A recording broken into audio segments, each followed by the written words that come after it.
জয় নমস্কাৰ তো কেনেকৈ আপোনাৰ খবৰ আশা কৰো সকলোৰে খবৰ ভাল তো বহুত আশা কৰি আছিল যে কাটবৰ ওপৰত ভিডিও লাগে বিশেষকৈ কামৰূপ ৰুৰালৰ ওপৰত ঠিক আছে তো মই হয়তো আপোনাক মানে কথা এটা দি ৰাখিছিলো যে মই কামৰূপ ৰুৰালৰ ওপৰত এটা মানে স্পেশাল এটা ভিডিও বনাম কাটবৰ ওপৰত আৰু কিমান পাস কৰিলে কিমান ফেইল কৰিলে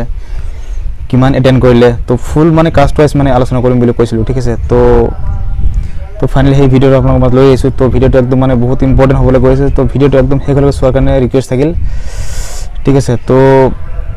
টোটাল মানে কিমান বাস ফেল হেতু আছে লগতে আপোনাৰ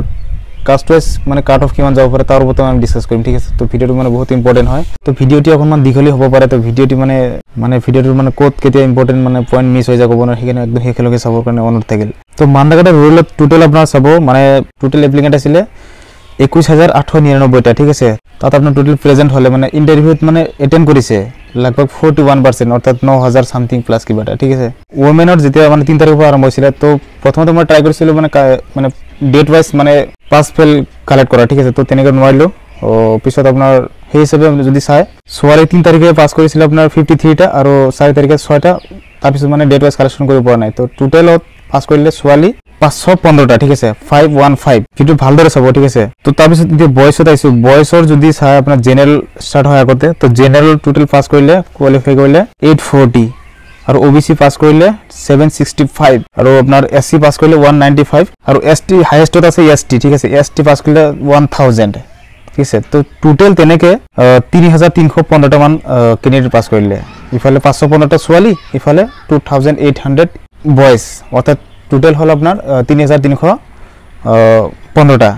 তো ইয়াত মানে আটাইতকৈ মানে এসটি বেছি পাস কৰিলে এসটি প্লেন যেটো হয় এটো বেছি পাস কৰিলে তাৰপিছত সেকেন্ড আছে জেনাৰেল তাৰপিছত ওবিসি আছে তাৰপিছত আপোনাৰ এসসি আছে ঠিক আছে তো এতিয়া ধৰক সকলে গম পালে যে কিমান পাস কৰিলে কিমান ফেল কৰিলে আৰু ইয়াত ধৰক আপোনাৰ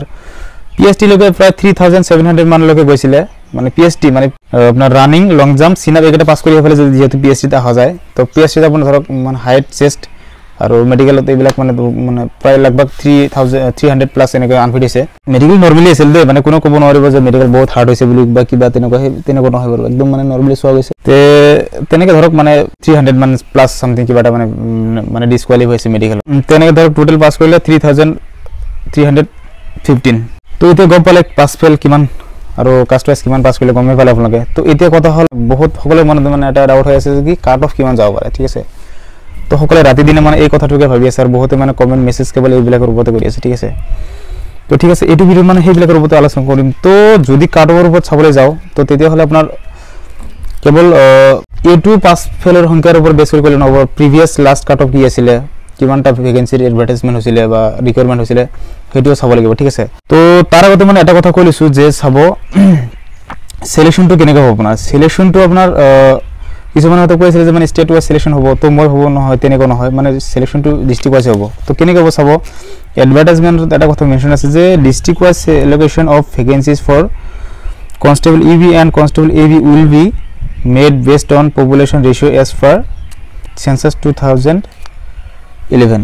ডিস্ট্রিক্ট ওয়াইজ মানে ভাগ কৰা হ'ব আৰু 2011 চনৰ লোকবিয়াল অনুসৰি ঠিক আছে এতিয়া আপোনাৰ চাব মানে এটো কাট অফ কিমান যাব পাৰে তো কাট অফৰ ওপৰত ডিসকাস কৰিবলৈ গলে মানে ধৰক লাষ্ট প্ৰিভিয়াস এটা কাট অফ চাই লব লাগিব মানে 2022 চনৰ যেটো 6662 এবিবি ভ্যাকেন্সি হেতু কথা কোৱা নাই যেটো লাষ্ট একদম 2134 টা এটা এবিবি ভ্যাকেন্সি ওলাইছিল হেতু কাট অফ চাব লাগিব তো আপোনাৰ অল আসাম মিলি 2134 টা ভ্যাকেন্সি আছিল আৰু তাৰ 2134 টাৰ 3.93% কামৰূপ ৰুৰালৰ ভ্যাকেন্সি আছিল অৰ্থাৎ 84 টা ইবি আছিল 28 এবিবি আছিল 56 অর্থাৎ 2134 টার 3.93% হয় ঠিক আছে তো হেতু পার্সেন্ট মাইলে এবাৰ ওলাই পৰিব কিমান লগভগ ধৰক 4000 এৰ উপৰ মাইলে মানে 3.93% মাইলে কিমান হয় এটো ওলাই পৰিব ঠিক আছে কামৰূপত আপোনাৰ যদি 4000 ৰ যদি 3.93% যদি চাও তেতিয়া হলে লগভগ 157 পয়েন্ট সামথিং কিবাটা ভ্যাকেন্সি থাকে তো 157 ধৰিছো ঠিক আছে তো যোৱাবাৰ আপোনাৰ 84 টা ভ্যাকেন্সি আছিল তাত ইউবিত আনৰিজাৰ্ভৰ মেলৰ কাট অফ কেনেকৈ গৈছিল চাব আৰু এগুলোকে ডিসকাস কৰি যাম যে যোৱাবাৰ কিমান গৈছিল আৰু তাৰ লগত ইবাৰ কিমান যাব পাৰে তো এগুলোকে আলোচনা কৰি যাম ঠিক আছে তো মেল চাব 80.28% গৈছিল আৰু ফিমেল গৈছিল 69.28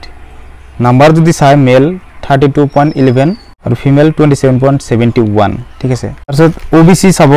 যোৱাবাৰ গৈছিল 77.40 অৰ্থাৎ নাম্বাৰ যদি চাই 30.96 আৰু এবাৰ আশা কৰিব পাৰি 30 পৰা ঠিক আছে 30 পৰা আশা কৰিব পাৰি মেল আৰু ফিমেল যদি চাই তেতিয়াহ'লে 64.45 গৈছিলে যোৱাৰ পাৰ্চেণ্ট আৰু নাম্বাৰ যদি চাই 25.78 আছিলে তো এইবাৰ 22 লাষ্ট কাট অফ ঠিক আছে 22 পৰা যাব পাৰে তো এসসি যদি চাই এসসি আপোনাৰ হাইয়েস্ট কম নাম্বাৰ এবাৰে মানে কম পাস কৰিছে এসসি ঠিক আছে এসসি যোৱাৰ পাৰ্চেণ্ট গৈছে 78.40% গৈছিলে নাম্বাৰ 31.36 তো এইবাৰ 29 হাফৰ পৰা যাব এইবিলাক মানে ফুল ক্যালকুলেশন কৰি লোৱা গৈছে ঠিক আছে আপোনালোকে মানে অলপমান চাই মানে জৰা মানে জিটি কমেন্ট কৰি নিদিব আকতে মানে বস্তুখিনি ভাবি চাব অকমান চিন্তা কৰি চাব ঠিক আছে তো এসসিৰ ক্যান্ডিডেট যেটো কম তো এবাৰ সেইকাৰণে এবাৰ 29 হাফৰ পৰা আশা কৰিব পাৰি তাৰ পিছত যদি ফিমেল যদি চাই 57.03% যোৱাবাৰ গৈছিলে নাম্বাৰত হল 22.81 এবাৰ 20 পৰা ইজিলি আশা কৰিব পাৰি ঠিক আছে তো এসটি হিলছত আইছো এবাৰ মেলৰ আপোনাৰ নীল আছিল ক্যান্ডিডেট নাই হিলছত আপোনাৰ লৰা ঠিক আছে তো ফিমেল ইয়াত এনপি বুলি দেখাইছে মানে যোৱাবাৰ কাটৰ কথা কৈছো এনপি বুলি আছে অৰ্থাৎ নো প্ৰেজেন্ট মেবি ক্যান্ডিডেট আছিল যাৰ কাৰণে এপ্লিকেন্ট আছিল কিন্তু প্ৰেজেন্ট হোৱা নাই ঠিক আছে তাৰ পিছত এসটি প্লেন যেটো লাৰ্জেস্ট পাস কৰিছে হাইয়েস্ট পাস কৰিছে ঠিক আছে লগভগ 1000 প্লাস যোৱাবাৰ কাটৰ গল আপোনাৰ 79.45% নাম্বাৰ যদি চাই 31.78 এইবাৰ 30 হাফৰ পৰা যাব পাৰে ঠিক আছে ফিমেল যদি চাও 67% গৈছিলে নাম্বাৰত 26.8 হয় আৰু এবাৰ 24 পৰা ইজিলি আশা কৰিব পাৰি ঠিক আছে তো এবাৰ এবিৰ কথা আলোচনা কৰিম কামৰূপৰ ঠিক আছে এই সকলো বিলাক মানে যোৱাবাৰ মানে লাষ্ট প্ৰিভিয়াস কাটঅফৰ কথা কৈ আছো ঠিক আছে তো লগতে এবাৰ কিমান যাব হেতু লগতে একেলৈ কৈ আছো ঠিক আছে তো ইয়ৰ মেল গৈছিলে যোৱাবাৰ আপোনাৰ 85% অৰ্থাৎ নাম্বাৰ যদি চাই 51% যেটো 60 তিনটা ইভেন্টত হয় এবিৰ তো 85% গৈছিলে এবাৰ আপোনাৰ নাম্বাৰ 51 হয় আৰু এবাৰ 50 পৰা আশা কৰিব পাৰি কমতে আশা কৰিব পাৰি ঠিক আছে ফিমেল 68.13 গৈছিলে নাম্বাৰ 27.25 হয় এবাৰ 22.23 বাস ঠিক আছে ওবিসি আৰু এমওবিসি যদি চাই 81.33% গৈছিলে 48 নাম্বাৰ হয় নাম্বাৰ চালে 48.79 গৈছিলে এবাৰ অকমান বৃদ্ধি হ'ব 49 যাব ঠিক আছে 49 পৰা আশা কৰিব পাৰি ফিমেল যদি চাই 60.88 গৈছিলে যোৱাবাৰ পাৰ্চেন্ট আৰু নাম্বাৰ 24.35 হৈছিলে এবাৰ 22 হাফৰ পৰা আশা কৰিব পাৰি ঠিক আছে তাৰ পিছত এসসি আপোনাৰ এসসিৰ যোৱাবাৰ কাটা হৈছিলে আপোনাৰ 82.60% নাম্বাৰ যদি চাই 49.56 এবাৰ 48 পৰা আশা কৰিব পাৰি এসসিৰ ক্যান্ডিডেট খুব কম ঠিক আছে 5 সংখ্যা কম এসসিৰ আপোনাৰ অনলি দুদিন হে ইন্টাৰভিউ চলিছিলে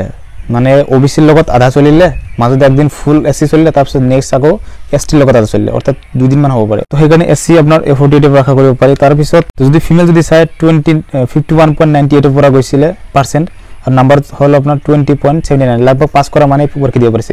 এবাৰ মানে 20 পৰা ইজিলি পৰীক্ষা দিব পাৰিব ঠিক আছে এসটি প্লেনৰ আহিছে এবাৰ ইবিট ক্যান্ডিডেট নাছিলে কিন্তু ইবিট আছিল যোৱাবাৰ 76.55% গৈছিলে মেলৰ এসটি প্লেনৰ ঠিক আছে নাম্বাৰ যদি চাই 45.93 গৈছিলে তো এবাৰ ইমানো কম নাহে 45 পৰা আশা কৰিব পাৰি ফিমেল যদি চাই আপোনাৰ 55.10% গৈছিলে নাম্বাৰত 22 হয় 22.04 হয় তো এবাৰ 20 পৰা আশা কৰিব পাৰি ইজিলি ঠিক আছে তো এসটি হিলছৰ কথা কলো এখিনি ঠিক আছে এসটি হিলছ গলে এটো এইকেটা তাৰপিছত এসটি প্লেনত আহিছে এবাৰ যেটো হাইয়েস্ট পাস কৰি আছে ঠিক আছে এসটি প্লেনত আপোনাৰ মেলৰ যদি চাও 84.53% যোৱাবাৰ গৈছিলে এই ঠিক আছে